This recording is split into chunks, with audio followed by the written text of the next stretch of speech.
You are listening to the global network of podcasters dedicated to the pharmacy profession. Welcome to the Pharmacy Podcast Network.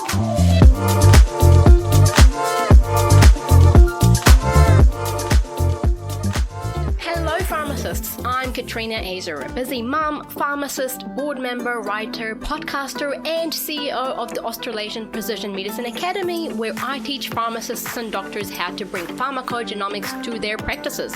But you know what? It wasn't that long ago that I lacked the confidence and clarity to focus on growing my pharmacy career. Fast forward a few years and many failed attempts, and you'll see the pharmacy career I have today. One that gives me more freedom and fulfillment than I ever thought possible. One that only existed in my daydreams. So I created the PharmaXcel podcast to help give you, my dear pharmacist friends, simple and actionable insights to excel in your pharmacy career too. Insights that are not only clinically relevant, but that will grow your mindset and help you see past the four walls of the status quo of pharmacy practice. So if you're an ambitious pharmacist who's ready to excel in your pharmacy career, you're in the right place, friend. Let's get started.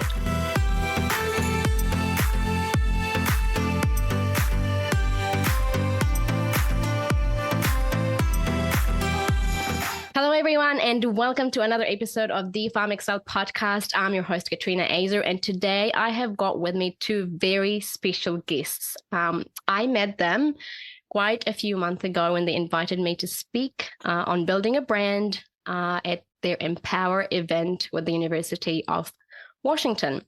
It's my pleasure today to introduce you to Brenna Mulatto and Rachel Fiber, who are going to take the stage and introduce themselves because they are best to do that. So over to you, Rachel.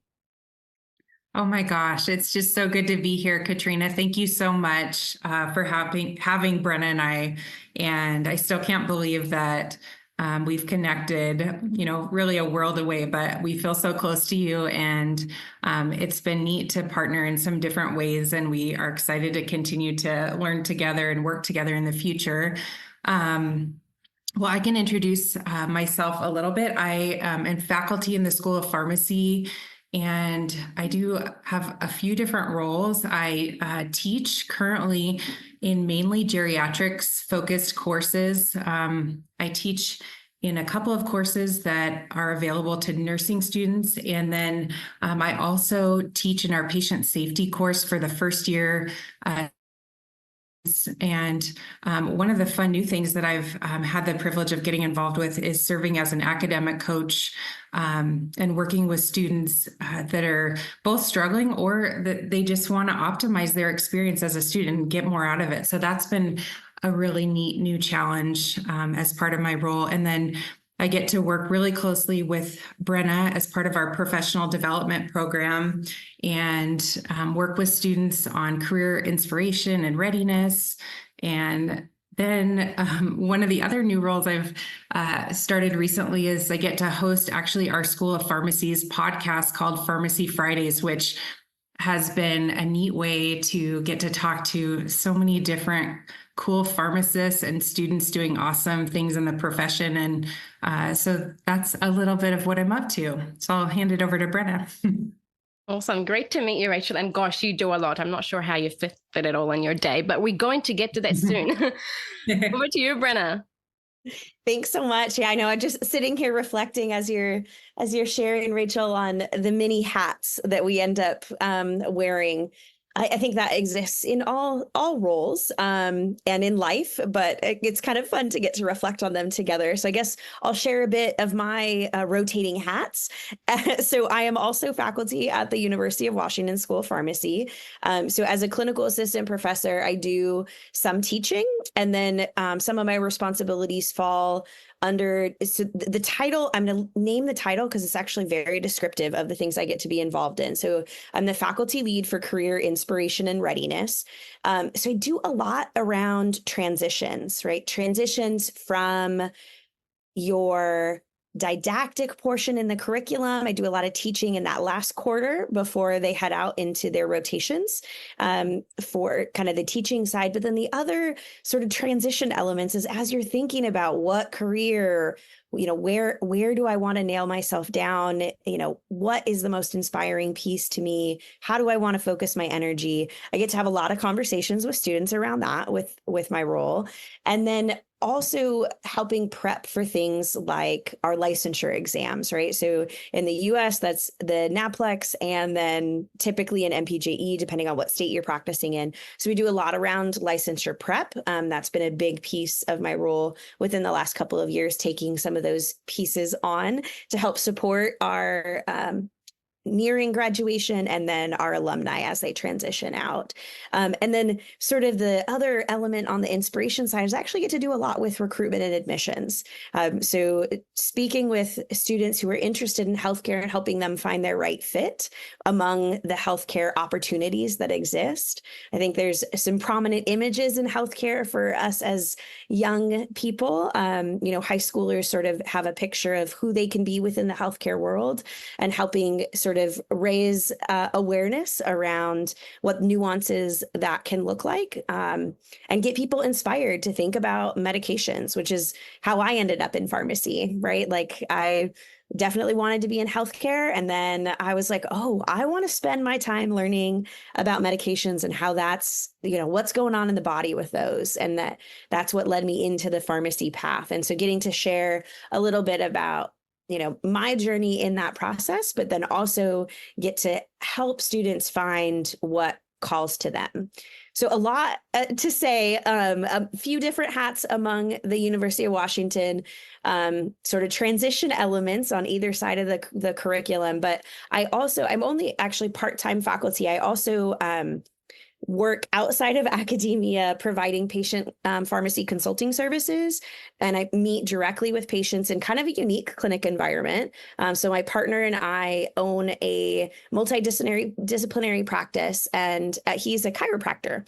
So I'm working essentially simplified view, working out of a chiropractor's office, billing insurance for my time, speaking with patients, arming them with knowledge, helping them feel empowered around their medications. And it's really cool, like the different hats I get to wear from the clinical side to the academia side, getting to swap those out, and the flexibility of the role at UW helps me be able to show up in both places. And bringing that knowledge back to the realistic world, right? Like it's really important. And I really have a lot of respect for, academics.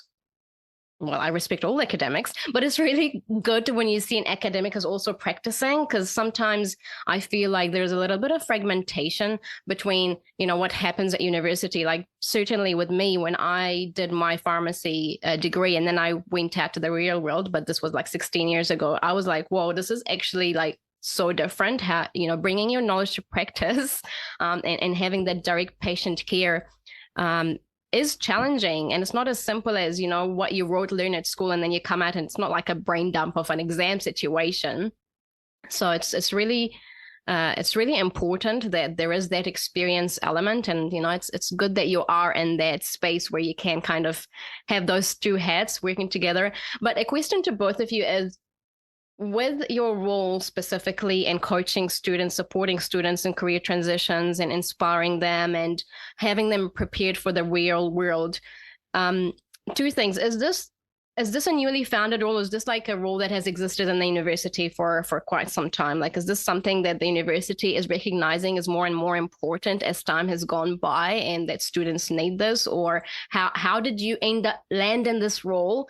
And what importance is it to you and the students to have this role at university? How did it evolve? How did it come about? So maybe over to you, Rachel, and then over to Brenna.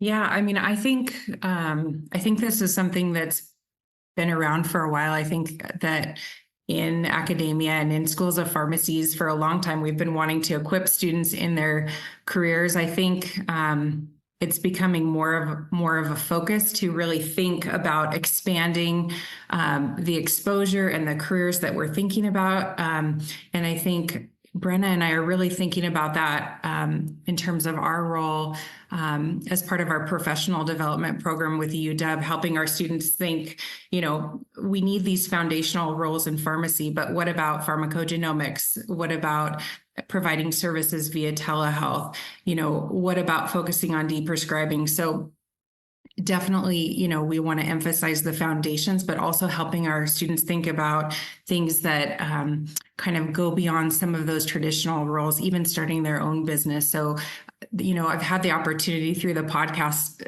to talk to many pharmacists doing both some of our traditional roles, which are important, and then also kind of thinking outside of that some too. So I think that thinking in this way has existed for a while, and we've always wanted to prepare students well to go out into their careers. But I think there's more of a focus now, and it's something we're really trying to do at our school in terms of helping people really step into a career path that's a good fit, and that really that they feel good about and are excited to step into. And maybe it's not their first, maybe it's not the first job that they get or the first position, but thinking about, okay, maybe that is the stepping stone to the next thing. So I'll let Brenna jump in. Over to you, Brenna. I would say that I think it kind of has taken over time, takes a little bit different form or view. And I think sort of the forefront that Rachel and I get to be on, sort of in front of students, starting in orientation week, introducing sort of the concepts around coaching and career inspiration and readiness, sort of those elements are more prominent. And to me, that's sort of part of this inclusion effort that I'm a graduate of the University of Washington School of Pharmacy a few years ago. And even my experience then, this role in the same name maybe didn't exist, but certainly access to mentorship and engagement in those types of processes did exist. And I think there was a bit more active notion from the student, like you have to actively take that step to participate. And I think sort of some of the transition that we're experiencing and a part of is the active step is still needed, but increasing the visibility for students to know what is there and how to get to it. Like, okay, here's some point people for you to walk up to and help you get to those access points to discover the mentorship, instead of stumbling into it or, having to do all the steps yourself. There's sort of here's your starting point, right? It's interesting because there isn't reflecting on my own career, how I landed here, it's a lot of trial and error.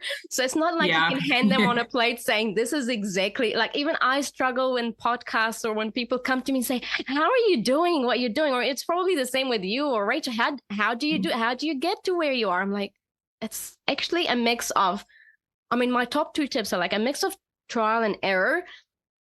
Also knowing what it is that you actually want. I figured out that in the beginning of my career, I didn't know, I just went out to pharmacy, let's try this or let's try that. But as I progressed in my career, you might resonate with this. It's like knowing actually what you want makes it so much easier, because it's like you're driving and you have a destination versus going for a drive just for the sake of going for it. You know how sometimes, you're like, I'm just going to go for a drive. But, knowing the destination and the goal really matters, because then you can kind of direct your pathway towards reaching that. But it's interesting you mentioned that, because there isn't like a clear step-by-step process that you can actually follow. And saying that, do you think this is one of the major barriers to people actually adopting new ways of working? It's that there isn't a kind of a clear framework of how do you approach, like one of my roles, I think back, is I approached a CEO to create my first telehealth position. Of the first digital health company. I'm like, do you want a pharmacist on your team? And he was like, I can't believe you actually had the guts to actually send me a private message and not go to my recruiter for the company or whatever. And I couldn't believe I had the guts either. But I thought, hang on, what is the worst that could happen, right? He could just say no. But so in saying that, do you think it's, the barriers are that students are scared, or how would you, within your roles, your respective roles, what do you think are the barriers to people doing things different? Because it sounds like you guys are doing the right things by exposing them, offering mentorship, telling them what's out there. But I would like you to tell me what are the barriers in your view to pharmacists now or students getting into these roles, and how can the profession overcome them, or pharmacists overcome them? Yeah. So I'll happily take a stab. I will say I don't have any, all the answers by any means, but one of the pattern pieces that I notice in kind of the conversations with students, right, is as students are approaching graduation from their PharmD program, and I think this is any healthcare program where you're earning a higher level degree, right, to go serve patients.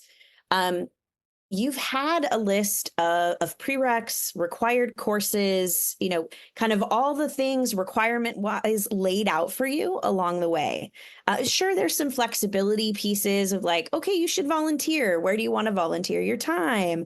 Or, you have electives you can take. What electives do you want to engage with? Like, there's some flexibility among that, but there is very much a stairwell framed out for you on how to get to the PharmD degree, right? And that in and of itself is a mind shift as you're reaching graduation, kind of trying to feel out, okay, what is my next step? Or am I building my next step as I'm climbing? And that it's a transition, right? And some, students, pharmacists, people like are more prone to engage with the like, oh, it sounds fun to build the staircase while I'm trying to climb it. And some are like, oh, heck no, like that does not sound fun to me, right? And so I think we have maybe not an actual bell curve of representation, within the profession around who wants to build out the staircase as they go versus who wants to see the next couple of steps as they're taking it. And I don't think any one person is that type of person for the entirety of their life, right? Like we all go through phases of where one thing's going to feel more fitting. I'm feeling too vulnerable in this area of my life, so it's not the time to branch out into that, or this opportunity comes along and it is the time, right? Like, so I think just from a baseline, and I'll let Rachel chime in where her thoughts are, but I think from a baseline, what I'm seeing in the working with students is that's where we're coming from, is this place of we have the staircase built out, right? And so trying to think about how to think outside the box a little bit earlier on before you get to the point of, okay, now I'm going to have the degree. What do I do with it?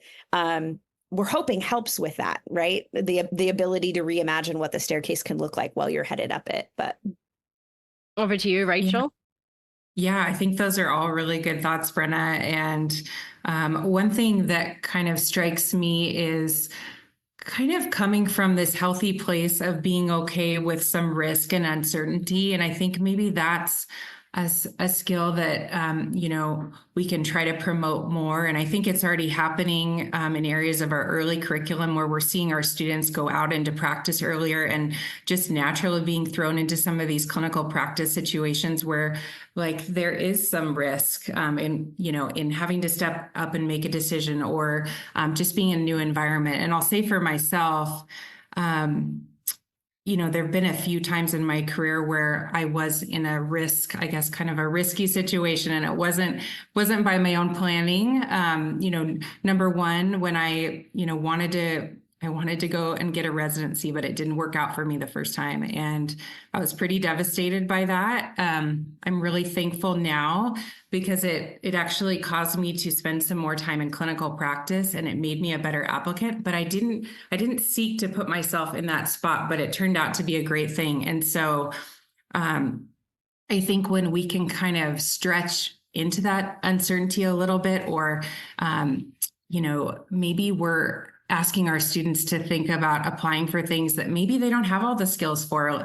Like maybe we have this idea that we have to have all the boxes checked, but maybe it's okay to stretch and reach a little bit, or maybe to use our skill in music and combine it with pharmacy, and that's a risk. So I think what I'm wanting to say here is that maybe if you find yourself as a student early on, or as a pharmacist now later in your career, wanting to step out, that some of that is a really healthy risk to take. Or those situations where maybe you've lost a job. That's another thing that happened to me early in my career.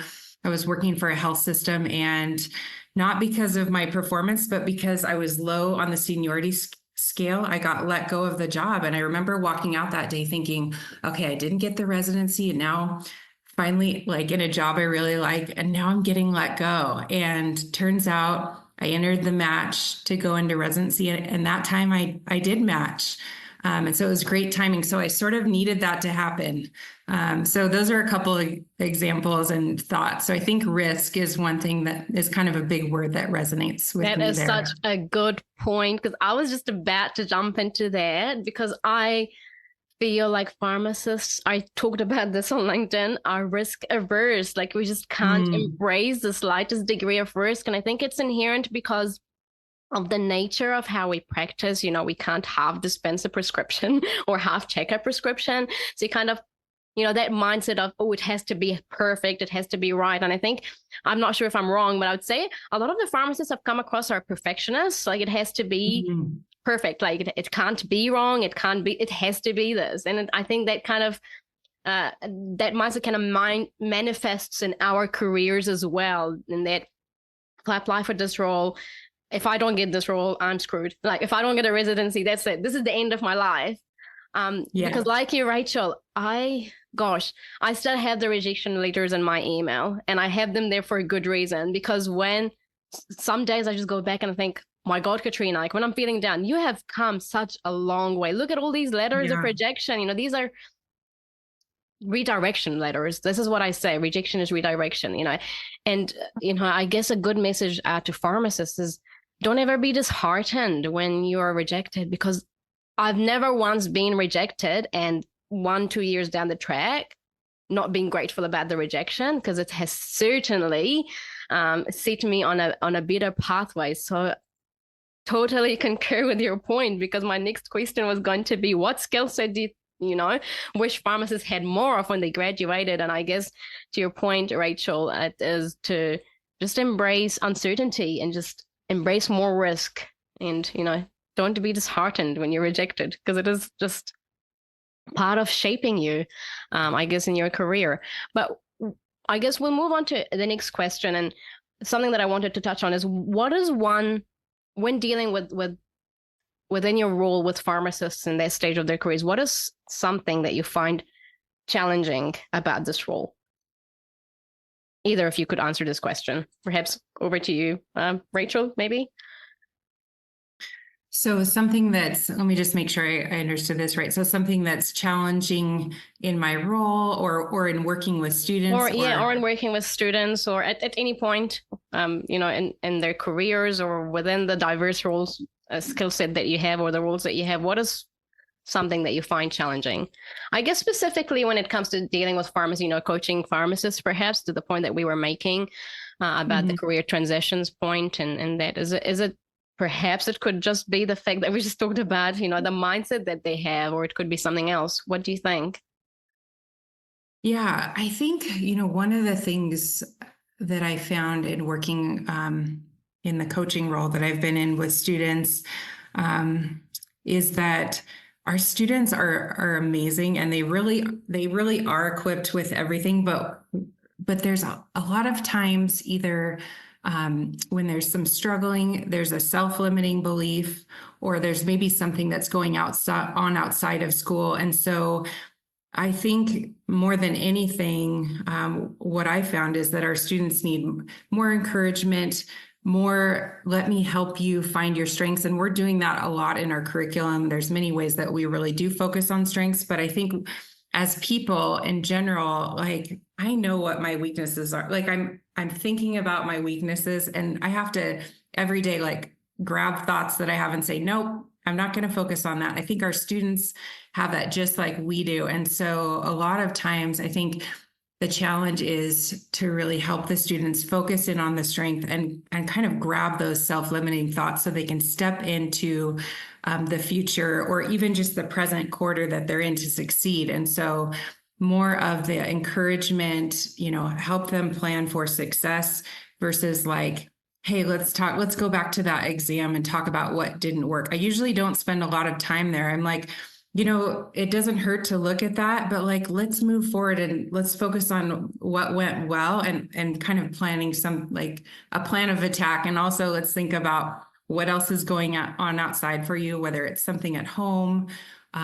Let's talk about how you're thinking and approaching your day too. So I think the most challenging thing sometimes is to just help our students see the strengths that they have, because for all of us, it's easy to focus on what's limiting, what our weaknesses are. Absolutely. And I guess I'll touch on that to Brina with a different question. Do you think it is a challenge for pharmacists specifically, or perhaps because we're healthcare professionals? Do you think or you find it in your students as well, we struggle to touch on our emotional challenges or admit our weaknesses because we're seen as these health practitioners who are supposedly helping people overcome their own mental health challenges or emotional challenges? And do you see that as an aspect that you find in students, or perhaps, even in your patients, or probably in your and pharmacists that you deal with or you interact with? Do you think this is something that is relevant? Absolutely. So Rachel and I are both big fans of Brene Brown, right? And yes, the power, the power Atlas of the Heart. Okay, never mind. Yes, we won't go there. we could do a whole podcast about that. Right? Yes. But I think there's an element there that it's hard for the general person to touch in with. You add the caretaker responsibility on top of that of the healthcare profession, and it's almost like it takes away the permission to tap into that. And I'll say that I actually think translates to what is some of the hardest things for me personally, and also the most rewarding in the conversations, like with students or others in their career looking to pivot and things like that, is around this concept of I'm not enough, or what can I do, like that I'm not enough to do that. I'm not trained enough, or I don't have the gumption enough to step into that, or the self-questioning pieces. And why those pieces I think are hard for me too has to do with this vulnerability piece, because I feel them every darn day. Right? Like I'm not immune to that either. And so when I have a student, right. So when I have a student, even another practitioner, an interdisciplinary practitioner opening up to me about how, they're feeling insecure about something, or, oh my gosh, there's a buzzword around this right now. And it's flown from my head. Imposter syndrome. Okay. That's the word that I'm searching for. Like, I feel like that is a thread that comes up in a lot of conversations. And there's this piece around maybe not believing in ourselves, but also not giving us permission to see that part of ourselves, because we have to show up to care for somebody else. And when I'm having those conversations with students or practitioners, and they're sharing that hard space with me, like, I have to give myself a minute in those conversations to honor that and be like, yes, like I am there with you. Like, and I don't have a perfect answer for you to overcome that right in this moment. We got to figure out what works for you to get over that. But I feel that so hard, and trying to create those opportunities to be vulnerable about it. I've struggled there too, like depression and anxiety, or some like a cast I carry, right? And they've impacted my journey significantly. But also, whenever that question comes up on insurance applications, license applications, do you have something that could yeah, kind of, but I don't know how bad it is. Like, yes, like, is it worth telling you about it? And I think you're absolutely right, because we don't have the words for it, which is why I love that book by Brene Brown, Atlas of the Heart, because it's like it categorized all your emotions. Like, oh my God, I didn't know that was the word for that feeling. Like, and like, or that was even a feeling that was valid or there. So, to your point, sometimes we just don't have the word, but also we are scared to admit it. And that takes a whole degree of introspection and self-awareness that I want to question perhaps Rachel about, Do you think this needs to be taught in curriculums as a shaping of pharmacist personality? I know curriculums are really clinical, but do we do enough at an undergraduate degree to prepare the personality of a pharmacist beyond the clinical, knowledge that we provide them, to equip them for the challenges of being a healthcare practitioner who is still human and has emotions to label? Don't go anywhere. I'll be back right after the break. Hey pharmacists, I'm interrupting this podcast to ask you one question. Did you know that our genes influence how we respond to medications? Did you ever get those patients that keep telling you drugs aren't working for them? Or worse, causing them too many adverse effects that they stop taking their medications? Well, the answer could be in their genes. So head over to www.apma.website. That's www.apma.website to find out more and download the free guide. Yeah, I mean, I think beginning, this is something that can really go down to, our elementary schools and our high schools and at our undergraduate level. I think this is something, that we're trying to integrate more into our curriculum and thinking about wellness and vulnerability. And I think Brenna and I, when we hold meetings with students or meetings, we try and practice it first. We try to bring vulnerability to those spaces, and whether it's something that's happening at home or just being honest about how we're feeling, I think we try to model that. But I think that in every space of education, we can continue to help our learners develop these skills, because whether they're pharmacists or they go on to do something else or whatever it is, all our students, these are such important skills to be able to connect and relate, name emotions, be vulnerable, empathize, for whatever we do for our communities, for our patients, in academia. Absolutely. And I think there is so much scope for that sort of, that advice to kind of, be prioritized, I think, to pharmacists, or especially those who are, either practicing currently or transitioning from student to practicing pharmacists. Definitely something that I have found really helpful is developing more of that self-awareness and being able to admit when I'm not feeling okay, which is something that, perhaps 16 years ago in education wasn't prioritized, but I'm certainly hoping it is now. And I think it possibly is the reason. I mean, I said one of my roles is I was on pharmacy council board, and we get a lot of complaints, or not complaints, notifications about pharmacists doing things they shouldn't do. But when you pin down the causes, you see that there is an element of not mental health issues, because mental health is, I don't like to use that word mental health. I think it's more, there's an element of they weren't feeling well at the time. Their well-being wasn't, at its best. So it led to poor decision-making. And, they entered this cascade, which is sadly unavoidable. But perhaps if at an undergraduate level, we're, advised or provided with or equipped with tools to say, hey, it's okay to actually say to your employer when you're not feeling okay. Because a lot of us, even myself included, feel like, what if I tell them and they fire me, or they think I'm not fit for the job anymore? I think it's within the profession, it's still not accepted. It's like, what could we do to ensure that pharmacists, as humans, can speak openly about this? And, we had the caregiver hat, but at the same time, we're open about mental health challenges, because if we're not open about them as practitioners, it will be really hard to get patients to open up to us about them.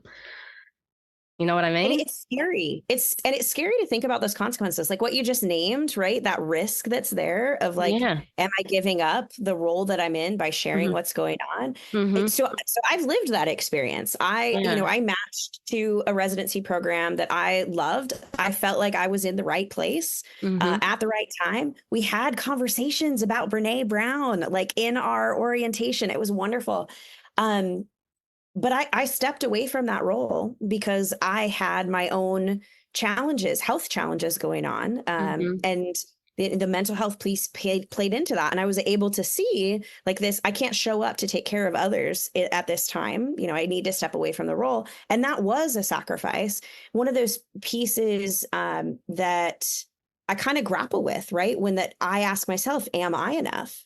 Right? I'm grappling with sort of this history of what's going on. And I get inspired by the students that we're seeing nowadays. The people that we have coming into our program are more in tune with that than I think I was as a student. And I still had the opportunity to plug that into my life and be impacted by it and come out the other side and grow in different ways. Like we've kind of talked about the redirect here today, right? Like the rejection letter or the change from expectation of what you thought something was going to be. That redirect can turn into this beautiful thing. And I never would have imagined kind of this split role that I have now of being able to serve in a clinic where I'm my own boss, essentially, and support students and feel that inspiration to help feed me continually in showing up for patients. Like there's this magic. I wouldn't be here if I had continued on that trajectory, right? And being able to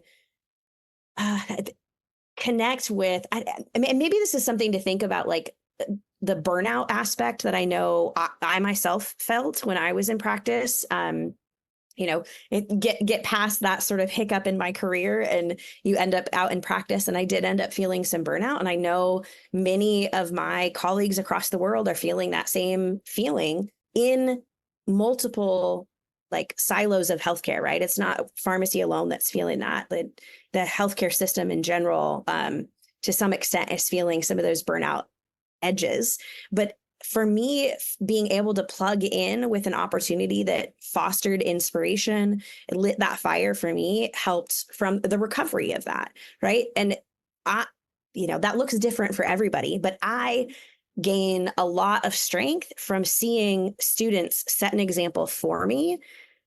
Sometimes it's like not the easiest thing to cope with from a like policy standpoint within the school, or like the admin sides, because right? But having a student set that example for me of like, no, this is what I need, and being able to draw that boundary, I'm in awe of some of those students that we're seeing nowadays that can voice that early enough, have that maturity to reflect on that. And I think that's something that we want to continue to foster in a healthy way, like in a professional way. One of the ways I think that we're doing that at UW is plugging in more of these visible type services so that students know things exist. And then when they go out into practice are looking for those things if they need them, right? Having a mental health counselor on School of Pharmacy faculty, right? Not just within the University of Washington framework, but on the School of Pharmacy, to name that is something you might want access to, having the coaching pieces available, to know, okay, maybe that's something I want to look for at the next place that I'm at, right? Like just calling some light and visibility to it, I think helps embolden what's needed for a better balance. Very, very valid discussion. And gosh, I could go on and ask you 100 questions stemming out of that. But one particular question, which I want to half ask you and half ask Rachel. First one is you, and this is because this is purely a conversation that we've entered the arena of vulnerability now. Mental health. You mentioned it in your answer just now. You entered a period of mental health decline or just being challenged, and with that, making you feel too vulnerable. I know it's a very touchy point, but signs and symptoms, what did you feel and how did you transition that aspect of your career? I can talk about it, but this podcast is about you and I want to give you a platform. And Rachel, I'll go back to Rachel with my questions about burnout, but we're going to address mental health. When you're feeling challenged, what were the signs and symptoms, and how hard was it to tell yourself, I've got to step away? Because this is what I did too, but it's great to meet someone else who's openly sharing this. So tell me about it. Yeah, so I think I've done it a few different times in a few different ways. And wow, having that realization is interesting. But I think sort of at the root of it is recognizing a dissonance with how I am showing up and how that's affecting me, how that's affecting my family and my outside work relationships, how it's affecting my energy. I think we talk about this perfectionist element earlier, and the being at the place where I can push and show up, right? And that in work and be successful there, and then not show up in the rest of my life, that's a problem. Right? Like, yeah. To push so much where you're performing in the space where you've been measuring yourself by, right? Mm-hmm. Like, you go to school, you earn the doctorate, like, yes, I am measuring myself by this success element. And then to realize you're putting too much of yourself into that space, there's nothing left for you, there's nothing left for your family. There was a point where I'd shut down on weekends, right? Like, the time that I wasn't working, like I would be there, but not there. Meals, right? Like, but I'm not, like, and I know I've been there. Total lockdown. Like, it's almost like when a computer, is taken over by this virus and it just goes blank screen. Like, yes. I know. Yeah, it's like I need a total reboot, right? And I think the tricky part, like when you're in that space, is figuring out how to shift the paradigm, right? Because there's so much of the self-doubt that ends up creeping in there, and the like self-deprecating thoughts around like, okay, but if I don't do all these things, or if I don't do X, Y, and Z, the consequences are that I'm not good enough, or I'm not doing what I'm supposed to do at the job. And the reality is it's a process of figuring out how to balance those things.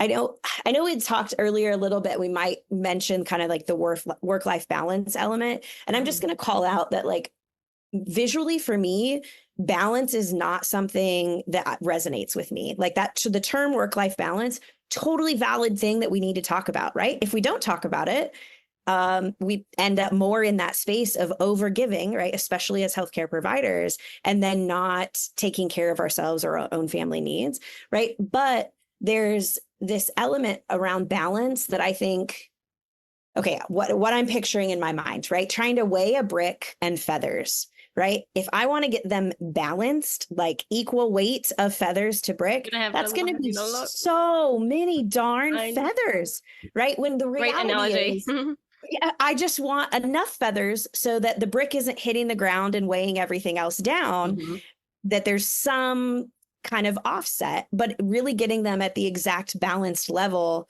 Yeah, sorry, I'm going down a rabbit hole here, but that, like, visually for me, that's kind of the thing. It's where is the space that can give a little to fit in a little of the pieces that end up missing? Where can I find the inspiration?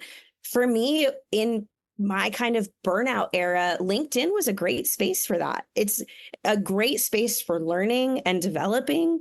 And not just about finding a different job, which probably is why I ended up like showing up in that space a little bit, right?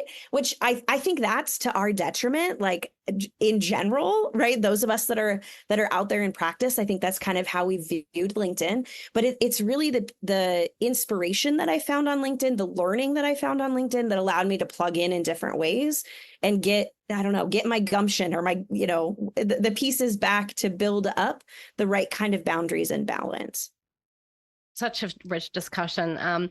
And yeah, look, totally resonate with everything that you've said. And I was going to ask you, what were your 2 tools for overcoming your mental health challenges, but you kind of touched on them briefly. But I guess I want to go to Rachel now and say, Rachel, burnout. Have you experienced it? What would be the signs and symptoms of burnout if you have experienced it from from that experience? If not, we could probably pass on to Brina again. But as someone who has experienced burnout, I can probably, start off by saying just feeling like I don't care anymore. Like, I don't care about my patients. Like, people would come to talk to me and I almost feels like I was emotionless. Like, I've completely been deprived and depleted of all human emotion. But what would be some of the symptoms you've, experienced, if you have experienced it? And the second question leading on to that, which you can answer, is how do you see it in your students and how do you help them overcome that? Or what tools are there to support them in that process? Yeah, I think, I definitely had different points in my journey where, I felt burned out or I had to make a shift. And I think one of those moments, actually, I was, when I had a baby about 2 years ago, my littlest one, Willa. And at that time, I was more part-time on faculty and also working a clinical role. And it was actually, I would say it was probably more of a combination of the early pregnancy symptoms and, which contributed towards kind of this burnout where I had to step away from that clinical position. And I just was listening to my body and to who I was and saying, like, something has to give, because I really want to make sure that I can show up in my teaching role and with my family in the way that I want to. And so I don't know if that's the classic burnout case, but there was definitely a component of my health and just an overwhelmed piece. And so it was hard, and I actually really love that clinical role, and I've found it really valuable actually throughout my time in academia to keep my feet in that clinical piece, because I do think it really helps the teaching. But I had to make a hard decision to say, you know what, I need to focus on my health.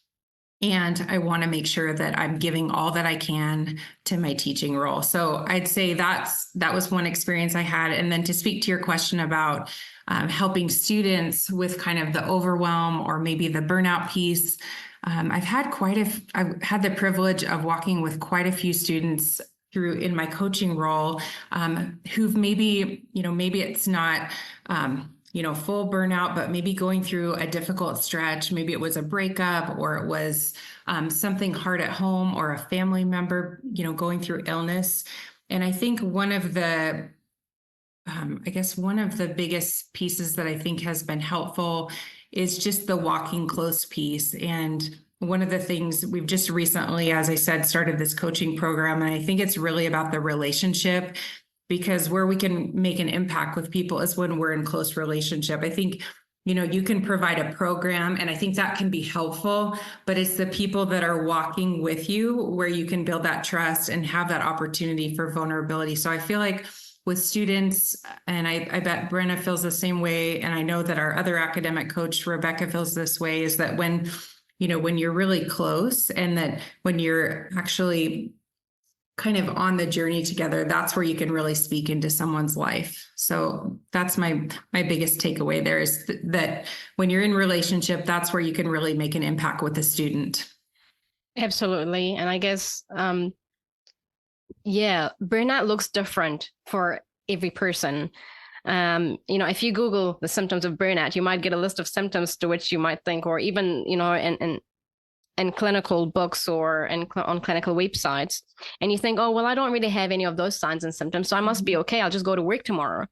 But burnout manifests so differently from one person to another. And it took me so long to realize that what burnout means to me might be completely different for someone else. And like you just mentioned, it manifested in a type of overwhelm. But, most of us think, oh, I'm just a little bit overwhelmed. Surely I'm okay to go to work tomorrow. And then you keep going to work. And then suddenly you just hit a brick wall and you make a mistake. And this is what I see in my role as counsel. You make a mistake and that's it. You've either, caused someone, a really dire health consequence, or some years ago, we came across a pharmacist who dispensed or discharged a prescription methotrexate once daily instead of once weekly. And the patient took the methotrexate once a day at a very high dose and sadly, ended up dying. And so recognizing that overwhelm, which is for me like a step before burnout sort of thing, life is just unmanageable, is so important. And it is, like you said earlier, Brenna, a point, or a feeling that a lot of pharmacists would probably just dismiss as being okay, or maybe there's something wrong with me. Surely it's okay. I can just keep going.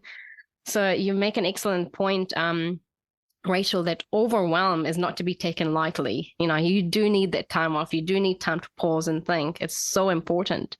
I guess we'll move on to a couple of last questions. I can't believe it's nearly been an hour, but what does success look like for you beyond your role as a pharmacist, Rachel, or within and beyond your role as a pharmacist? How do you define success?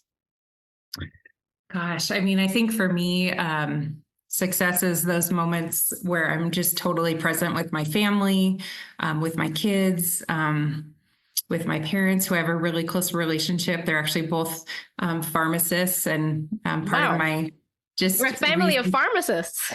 Yeah, we are. And really have been so much a part of my journey. But so for me, I think success looks like, feeling like I'm called in my work. And I really feel like I am in a place right now where I wake up and I'm excited for my work. And, I'm not on Saturday, I'm not feeling like I'm dreading Monday. Like, I love what I get to do. And it's such a privilege to work with students in the way that I do. And also to work with awesome coworkers. And I know, like with Brenna, like just last week, I had to share something that was kind of hard, and she was totally supportive and awesome. And I just have to say that makes such a difference to work in an environment where you can be vulnerable, so it's not only what we bring to our students, but if we're being vulnerable with one another, I think that really creates a culture of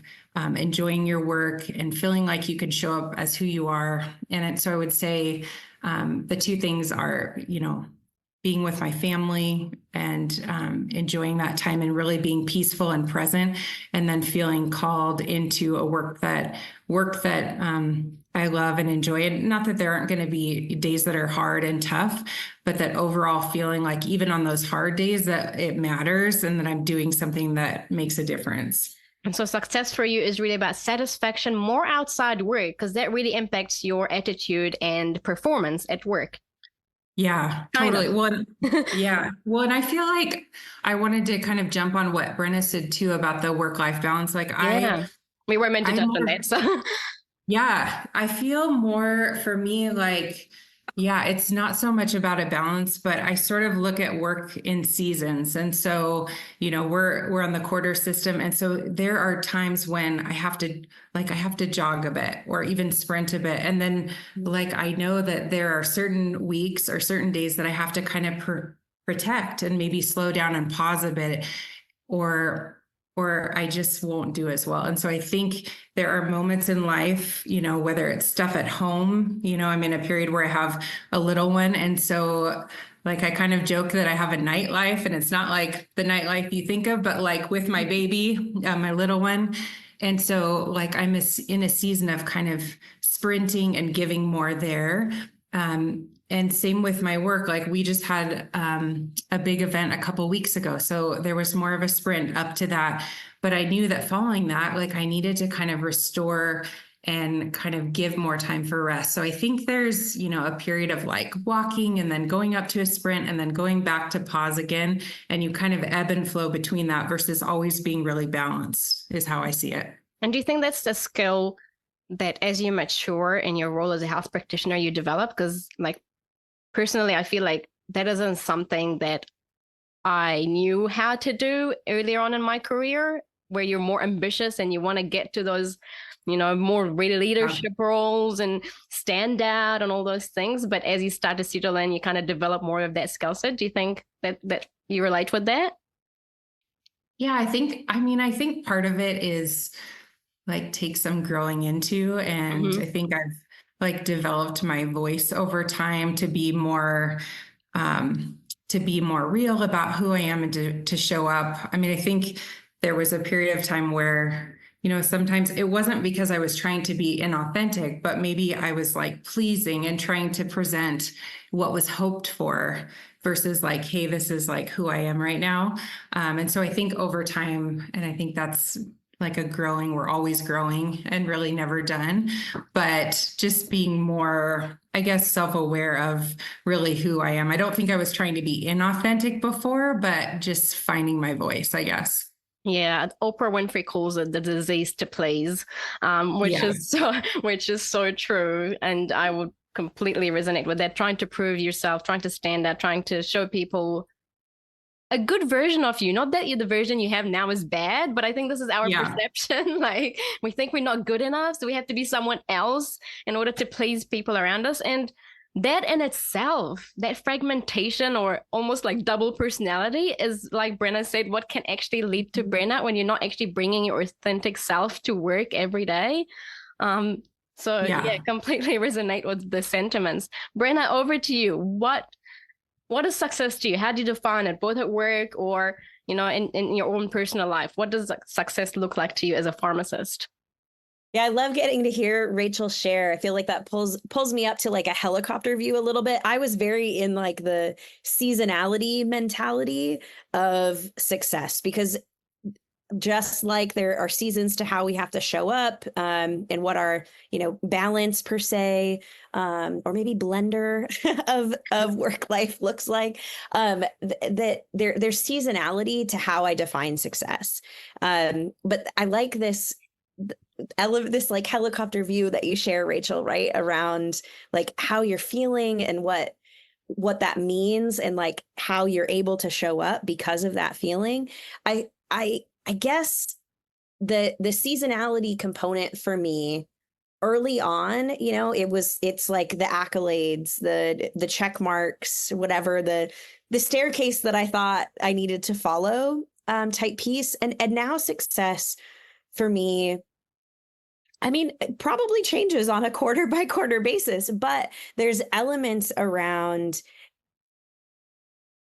outcomes, right? So if we're thinking kind of through the lens of like evidence-based medicine to how I'm approaching my work, right? The outcomes piece matters, but also sort of the journey of getting to the outcome. Like, am I enjoying that, right?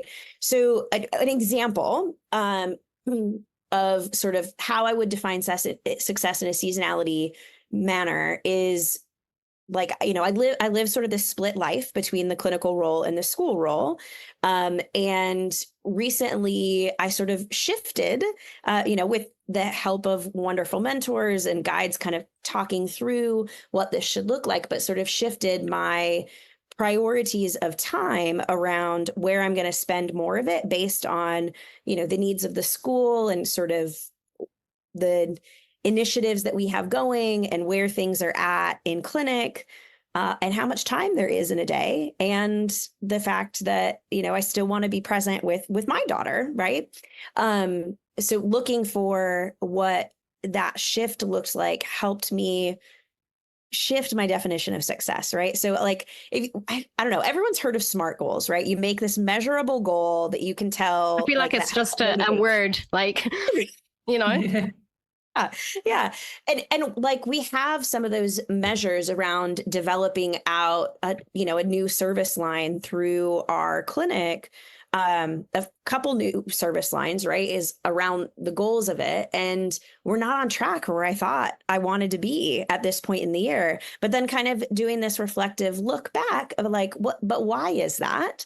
And there's a few different things that play into that. And sort of the success element of being able to accept the challenges and the hiccups in the road, and still take another step forward, is kind of how I would define success in that moment, right? Like that I didn't meet like the goal set out, but because of X, Y, and Z, the different shifting parameters, being able to show up for students in a very specific way that we need right now, and feeling good about that, from the school side, and having that flexibility to shift is a win right there, right? Like the flexibility designed in my life to be able to make those shifts is a success, and took time to get there. And then being able to have that reflective moment to look back, and appreciate some of sort of the hiccup pieces as rewards, right? In the process or the journey element of it, and not just the outcome portion.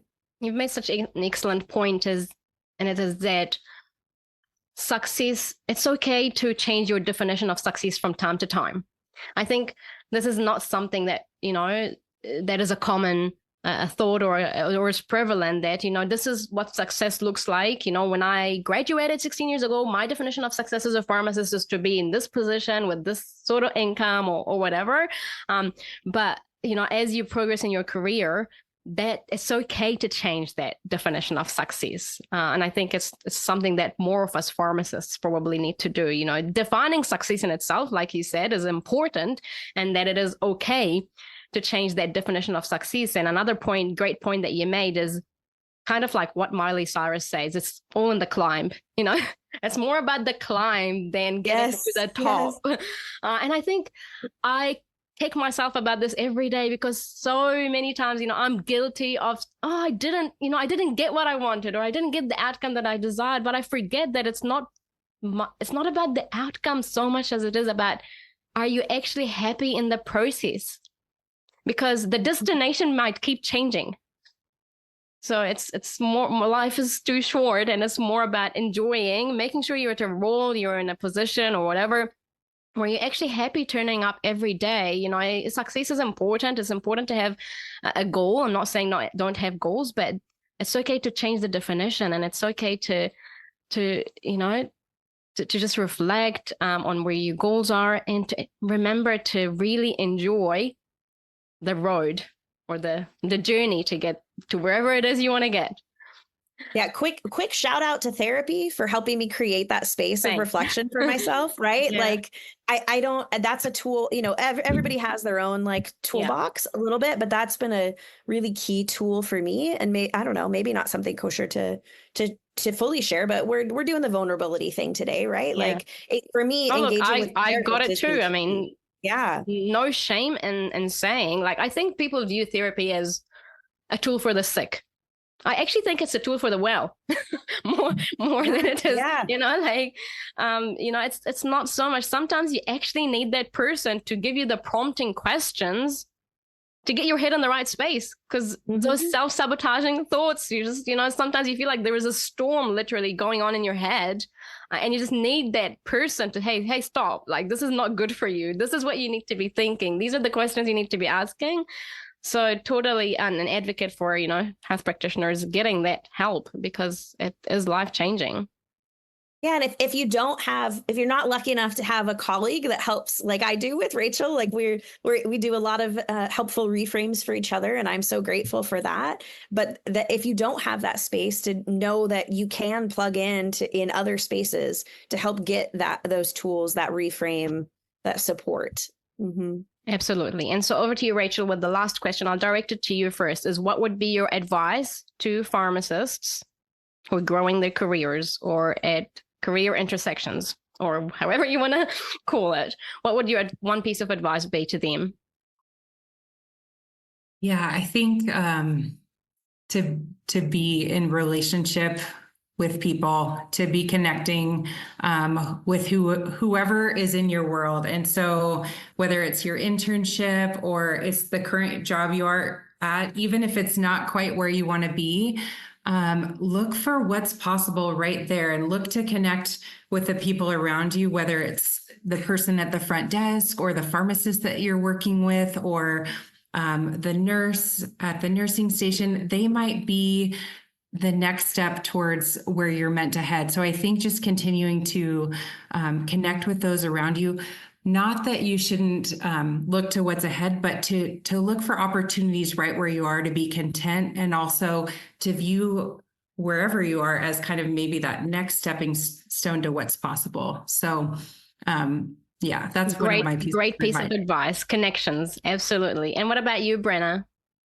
Yeah, sort of maybe a little different slice on a similar angle of the connectedness piece, because I think that's so critical for showing up right and feeling supported when we talk about burnout. Those are maybe some of the pieces that end up missing from our dynamic. But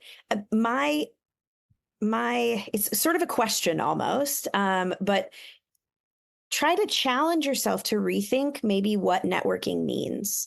I think I have had maybe historically a more limited view on what that could be, and seeing it as very self-serving and almost guilty that I'm like asking something of someone. And to me, I guess sort of reframing that networking or connection, right, is not about always providing a service. It at its root is about a connection opportunity, seeing the authenticity with someone else, resonating with someone else, and being curious about what's going on with them or what they're interested in, to see what that sparks in you, especially if you're feeling like you're missing a little bit of a spark.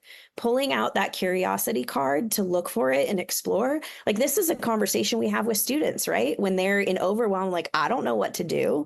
Like, okay, we're going to explore. We're going to feel out what's going to resonate with us, what sparks that joy for you. And thinking about that too, even as a practicing pharmacist, is sort of that same piece of rethinking what networking looks like, rethinking how you're reaching out to people if you are feeling stuck, and doing so with curiosity in your heart to try to explore and find what's going to resonate and spark you forward.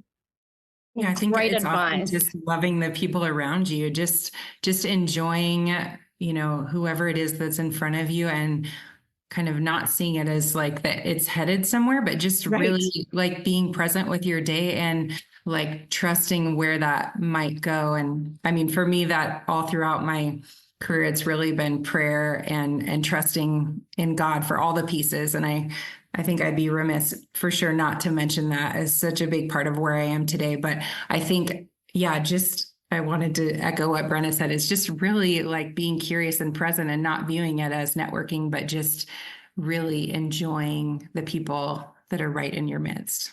Mm-hmm. Completely concur with you, Rachel. If it wasn't for God in my life, wouldn't be anywhere where I am now. And you guys have provided tremendous advice. Being present, connecting, and redefining networking.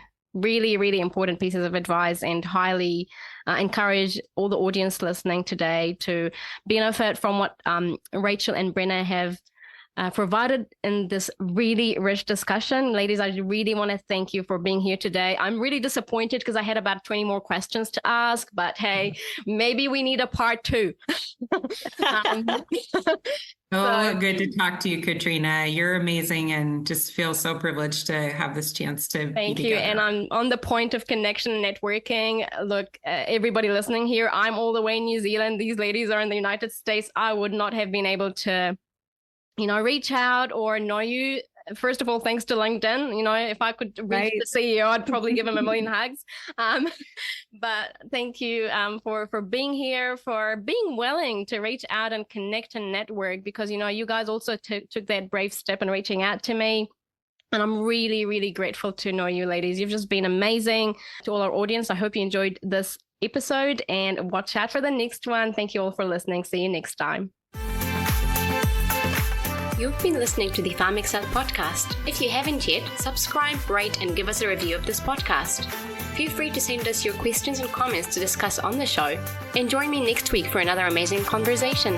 Thank you for listening.